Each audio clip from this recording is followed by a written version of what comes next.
Hello, everyone. Welcome to another edition of the Good, Bad, and Ugly of Business podcast. I am your host, Catryn Becker. In this podcast, we talk to business owners from all different walks of life and industry because that's what connects us all. It's all the differences that actually make us stronger and not tear us apart.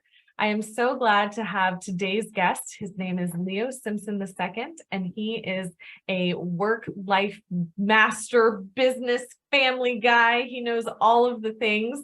He is a fellow contributor on Now Media Television and also a professor of business at a community college here in the Houston area. So he really knows his stuff, and we're going to have quite an interesting discussion today on work-life balance. So Leo, welcome to the show. Thank you for having me, Catryn. I love the introductions because I love to see what people are going to say. That was cool. I wish I could introduce you right now.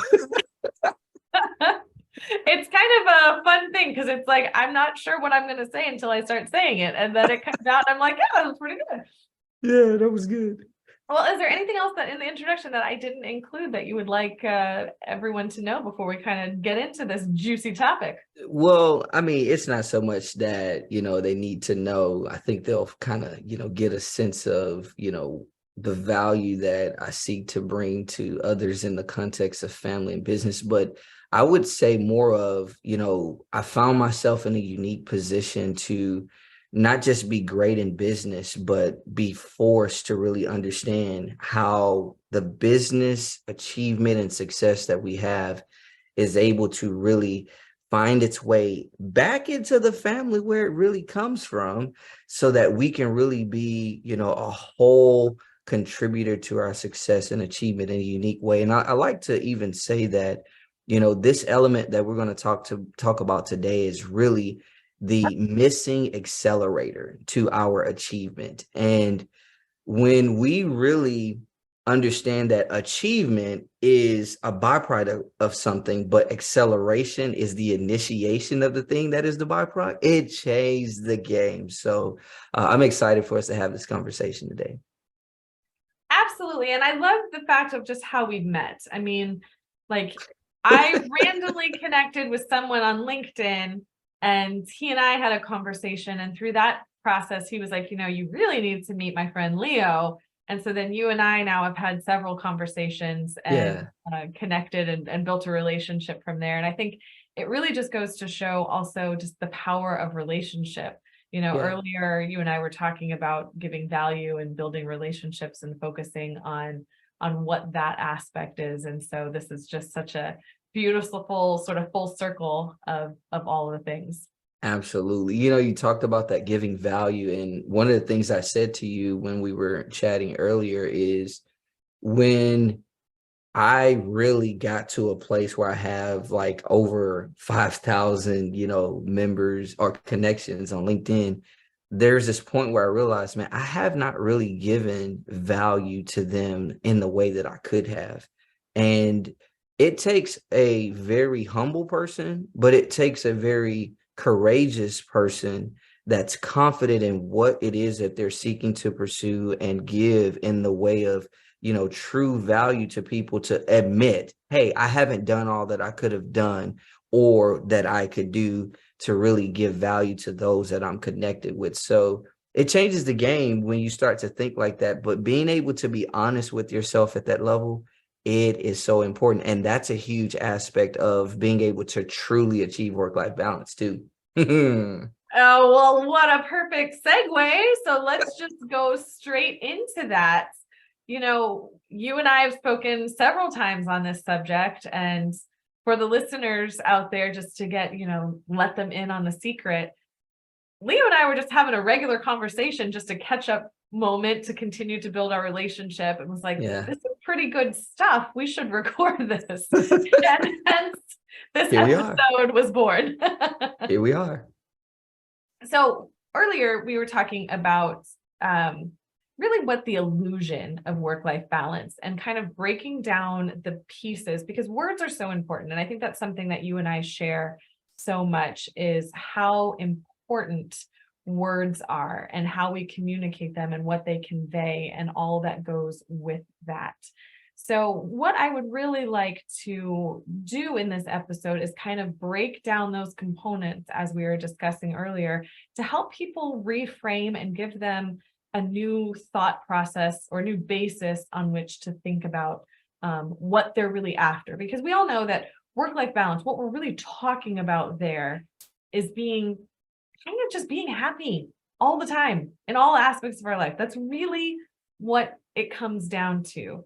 But it seems so out of reach and unachievable for so many. And I think you've got some really great insights as to why. So I'd love for you to start breaking this down for us and give us some different ways to think about this so that we can achieve the end goal, which is really to be happy and content in our life, which You occurs all know, the time.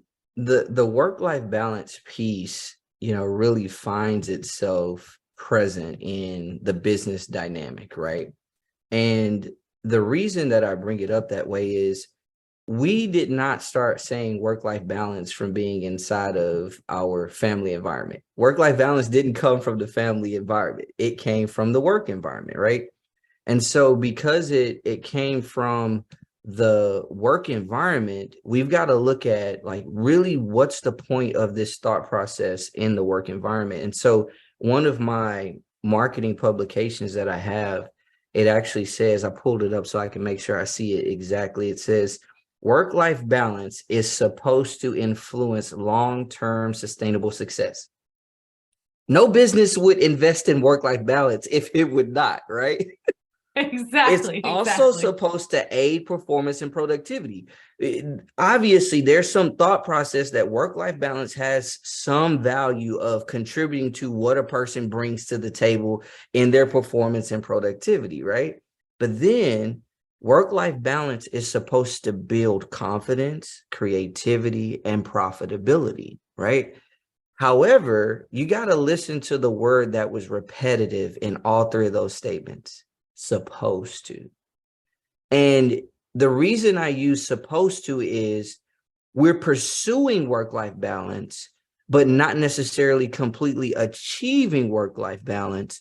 And the reason we're not achieving it is because we're missing a fundamental accelerating effort, energy, and substance. And that's where I get into the cue. I come in and I say, look, you can achieve this balance where it seems like these things are really, operating together on equilibrium. But the only way that can happen is you've got to stop thinking about it in the context of balance, and you've got to see them in the context of a continuity where they actually flow into and out of one another, fuel one another, and actually operate from the standpoint that they are interdependent of one another. So we've got to stop seeing them as something that's in opposition and fighting for energy, fighting for time, fighting for effort, fighting for resources, or that one is more important than the other, or that they don't have a focus of continuity themselves, that they're designed to work together. And so the thought process is we first got to think rightly about family life and business life so that we can understand how to achieve rightly in family life and business life. And if you're thinking about it solely in work-life balance as the byproduct, which is the achievement aspect, and not the acceleration aspect, which comes from what I call family business life mastery, then you're going to be in this position of kind of seeking an illusion, but also moving in a direction where you're in the context of an insanity pursuit. And that's what we want to help people eliminate. We want to help them eliminate that. Well, and I also think, a better word versus balance, because when you think of balance, I think most people probably think of like the judicial scales, right? Correct. Like that it needs to have equal amount on each side in order to be balanced. Time bound. Exactly. But a better word maybe is homeostasis. Homeostasis, I just pulled up the definition while we were talking, is any self-regulating process by which biological systems tend to maintain stability while adjusting to conditions. And I think that's such a more accurate term of what we are looking to achieve, is that we know that there's going to be flow to it, that it's not stagnant. There's fluctuation, there's Yes. distinction of time, energy, effort, all those different things, but there's not a competition between them. Right. Right. To allow the flow, whereas balance, even if you think balance always evokes static. It's Stagnant. exactly the word I was thinking. It's not moving when you're in balance, but that's not how we live our lives. We Nope. are constantly in motion. So I'm gonna rebrand it as homeostasis. I love that. And even when I think about homeostasis, that speaks to the essence of mastery, right?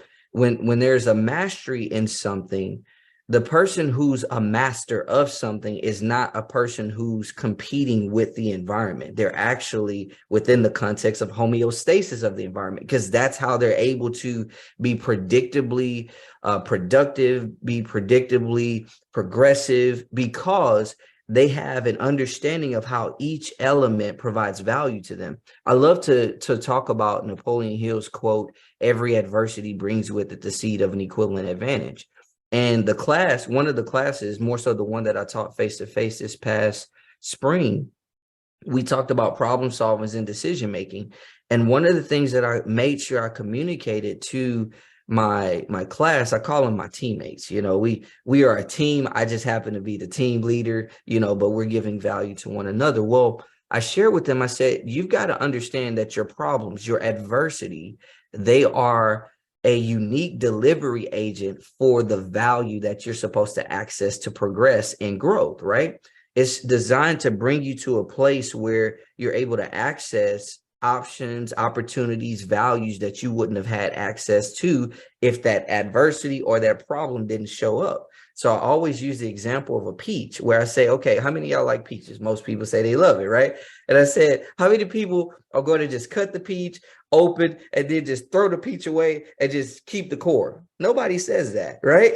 Nobody's going to say they're just going to throw the peach away. No, they eat the peach. They love especially if it's nice and firm and, the nice softness. You didn't wash this, nice and pretty. We eat it. It's the Okay, now you're juicy making pieces. me hungry. I got to give it to you this way, though. I got to give it to you because there's a point. The juiciness of it. And then that juiciness of it, it's temporary, but it's nourishing. It's encouraging. It's refreshing. Like, it's all these different things. And then when you're done with it, you might say, oh, I would like another, but you don't say that was a terrible experience. You say, man, that was good. And then what do you have left? You have that core. That's your seed of equivalent advantage that will give you more than that experience you just had on the outside would. I said, so most of us don't really look at the fact that our adversity is like the outside of that peach. You actually should enjoy it, eating through it, getting through it, because then when you get beyond it, now you've got an advantage that was only accessible through your enjoyment of that external representation of the delivery agent. And that's how we've got to look at the whole construct of even our pursuit of work-life balance in its true context. Well, and there's one word that I've picked up on that you use a lot, and that's the word predictable. Yes. Predictably. Predictable. And I think being predictable, something becomes predictable once the expectations has been set. Mm-hmm. So a person who's never eaten a peach before might not have the expectation to predict that there will be a pit in there. Mm-hmm. And think about how, you're eating this delicious fruit and it's juicy, and then you get to the center and it's like, I can't bite this. This hurts my teeth. This tastes bitter. This isn't good. Yeah. But if someone has given you the expectations and you know that you are going to be able to predict that there will be a pit in the peach, then it doesn't become an issue. And so I love how you reframe things to be predictable, and they come in many different things in your work. And I think it's a beautiful way that you introduce that. Absolutely. It really becomes a huge benefit in regard to the pursuit and achievement of work-life balance, because what happens is, and this happened with Larry that I was telling you about, the 35-year veteran who had been in the corporate environment. Well, he wasn't a vet. I think he was in the military, but 35-year veteran in the corporate environment. That's what it was. And he said, man, he didn't say this exact term, but the way he conveyed it was, I felt liberated when I heard you say, Leo, that family life and business life are meant to be teammates and not opponents. He said, man, I'd never heard it that way. And just hearing it that way began to give him the see, I can achieve this thing. Mind you, this was on the backside of him having been married for 30 or so years.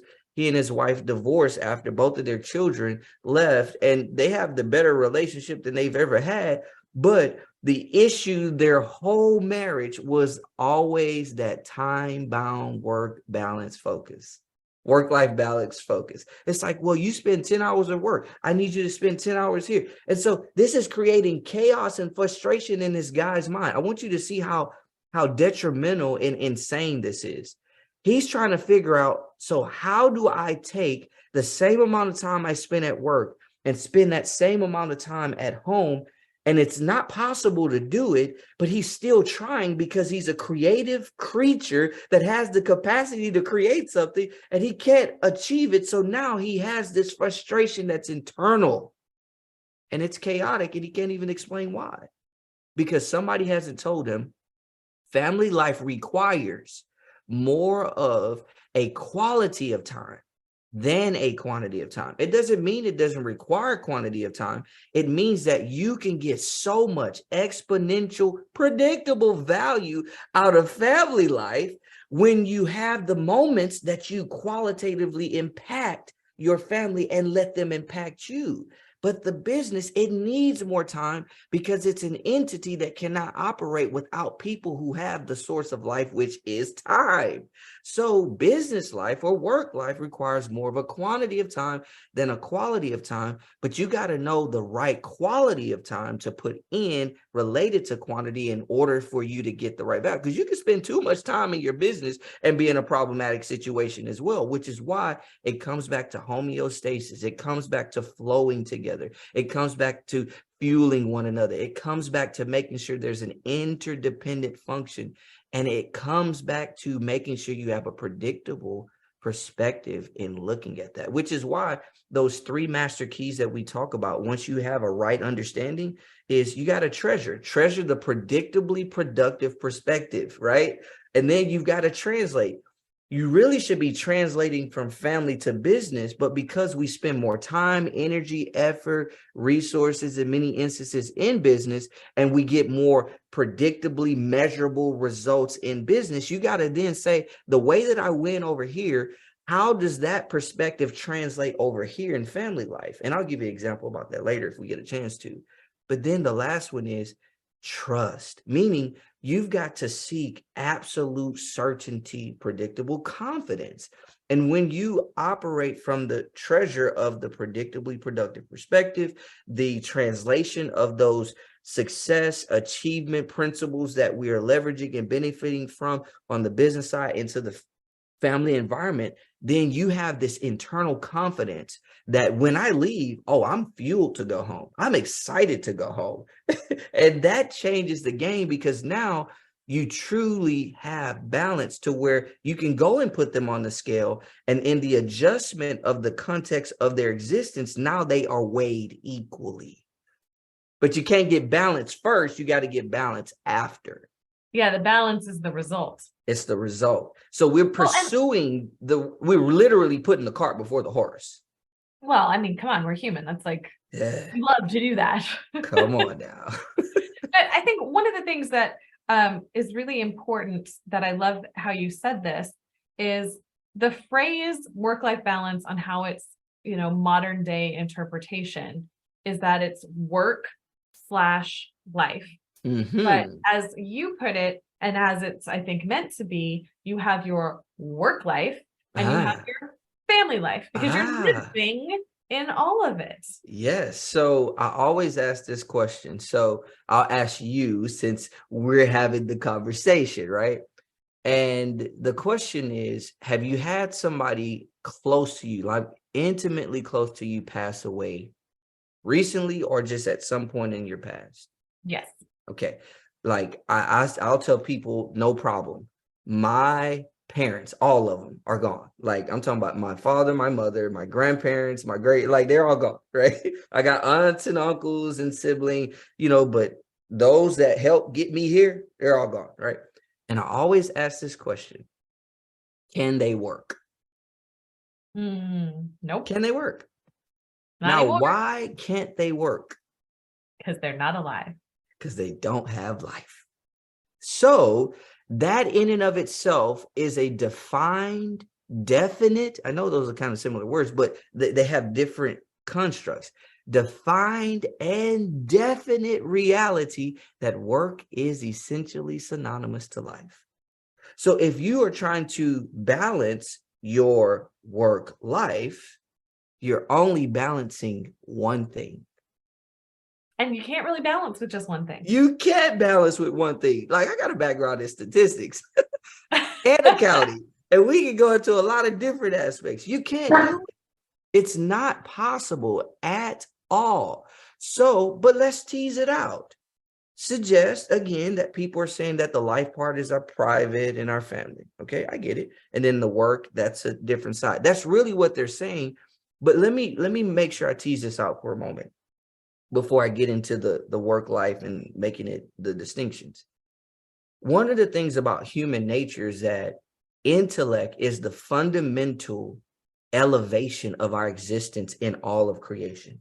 The fact that we have intellect and we have the ability to create things, to create ideas, construct phrases, have conversations and communicate. I mean, you got a dog over there. That dog cannot talk to you the way that I'm talking to you. I'm sorry. He might understand you, but he cannot communicate back to you. Catryn, I'm sorry. Leo is too energized for me right now. I want to have fun with. He can't say that. Well, by that being the fact, we have to then understand that what happens in our business, we do not achieve with casual phrases or words or terminologies. We have very intentionally communicated phrases, words, ideas, our mission, vision, and values. All those things are intentional. They're very pointed. So if we are using very pointed approaches with regard to making sure we're focused in the achievement of our business, if we use a phrase like work-life balance that is actually not appropriately structured, you're actually communicating to your subconscious something that's not true, forcing yourself to believe it, and therefore you're diminishing your confidence. 100%. You see? So by that being the case, yes, we can say, okay, by the way we're looking at it, we're saying life is the family side, work is the business side. But the truth is, that's not really what's being perceived by our subconscious. So we've got to think rightly about it and speak rightly about it so we can be rightly about it, right? But if you put them on opposite sides in the context of a scale, what happens is you're starting to get this seesaw effect. And the reason we get the seesaw effect is because we cannot, no matter what we do, put the equal amount of time, energy, effort, or resources into them, key part, at the same time, which is why when you have them in your brain on a continuity structure and you see, okay, I'm in family, family's moving toward business. Well, oh, I got to stop here today because business needs me to start here. And then you jump into business and you're in business, and business actually goes for a long, long time and actually goes a longer time. It's not going to pass up family. It's just going to push family out to a different point on that continuity structure.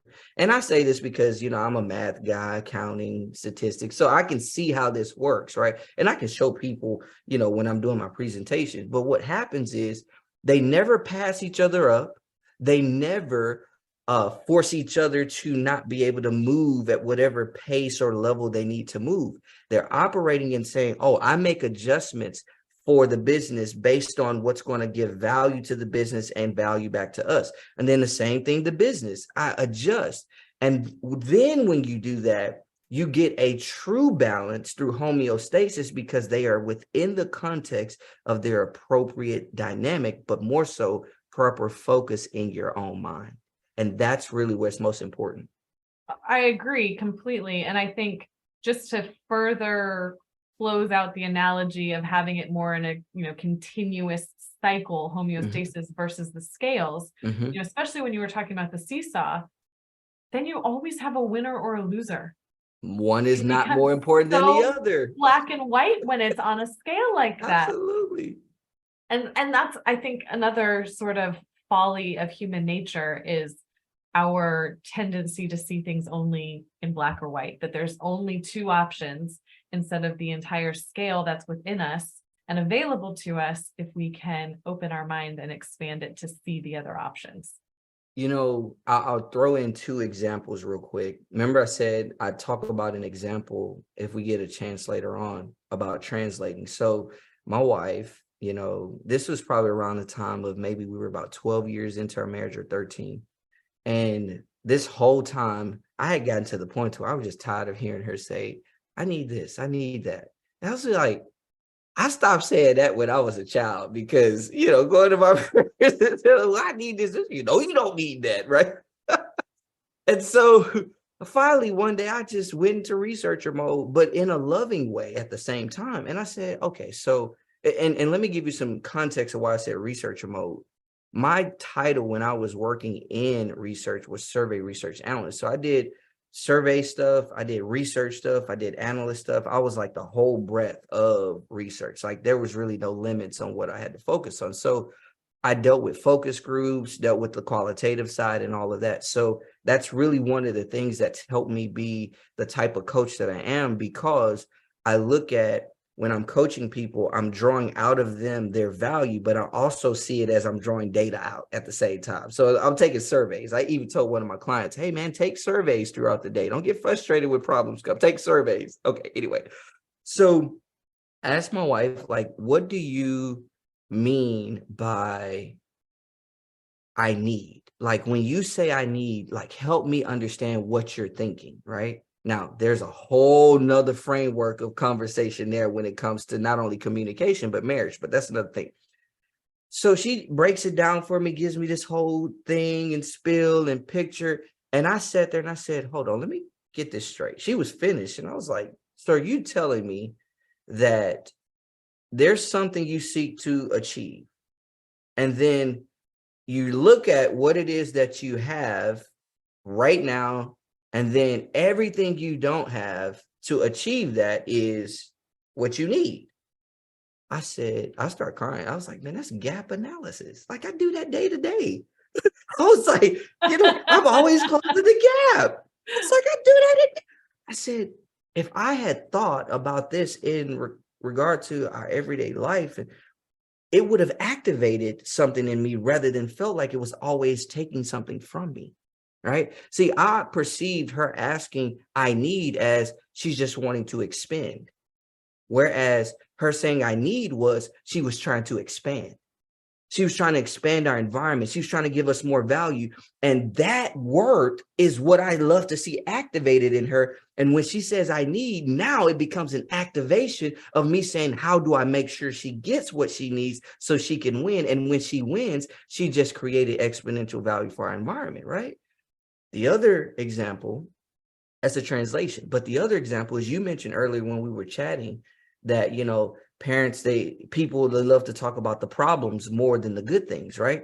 Or they love to talk about the problems that they had with their children. They go to work and they want, yeah, my son, he was doing this and she was doing that. And, just talk about all the problems rather than understanding that every problem, again, brings with it its solution, meaning your children being problematic. And we deal with this on a day-to-day basis because we homeschool. So I get some real laboratory time with regard to family business life mastery. I kid you not. I'm always getting stuff. Okay. I Your love that you call it children. laboratory time. Oh, it is. It's lots of laboratory time. So our problem, our children's problems, if we look at it from the context of business, we might get frustrated that we have problems in business, but we know the problems in business really are giving us an awareness of things we can tweak so that we can continue to move toward our ultimate objective, right? Why don't we think the same way about our children? Why don't we see that the problem that our child just initiated, engaged, or created, or the mistake that they made really is an opportunity for us to provide them a tweaking in the accessing and unleashing of their unlimited, unfulfilled potential. That's a whole new way to look at it, right? Well, and now we've taken like a whole, like we could have a whole conversation just on bringing this into parenting. But that's why I deal with it from the context of family, business, life mastery, because every experience you have in family life sets the stage for the experiences you have in business life and vice versa. And if you look at it from that context, you become a master. Watch this. You become a master of your family life and your business life rather than just a slave to it.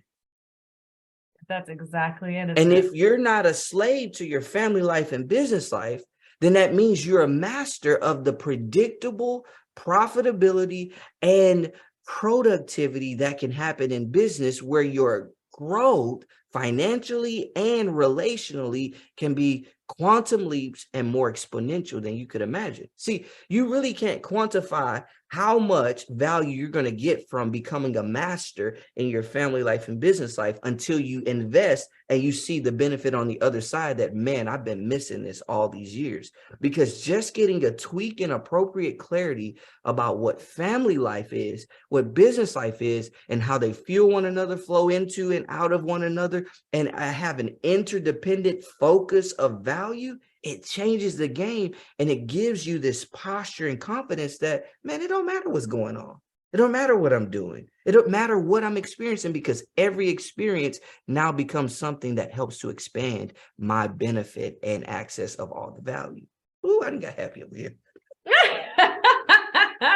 Oh, man. Oh, Leo, I know we could go on and on because there's a lot to it. And, we really, most of the time, don't take the time, the illusion of time. We don't give ourselves those moments to really think through things like this. So this was such a beautiful gift that you were able to give everyone. Before we wrap things up, is there anything else that you would like to share or coming up, or how can the people reach you? How can they work with you? Man, how can these folks reach me? One, you can go to Team 3L. That's TEAM, the number 3, capital L.com, and it'll give you access to my LinkedIn, my YouTube, my Instagram, even the content that we have that's available, the opportunities that are out there. Start there, and it'll connect you with us in a unique way. The other way is, hey, just go and follow the people that I follow. Follow Catryn, when you follow Catryn, you go find Leo, right? And to be honest, I think we're kind of chasing each other. You talk about the interesting way that we met.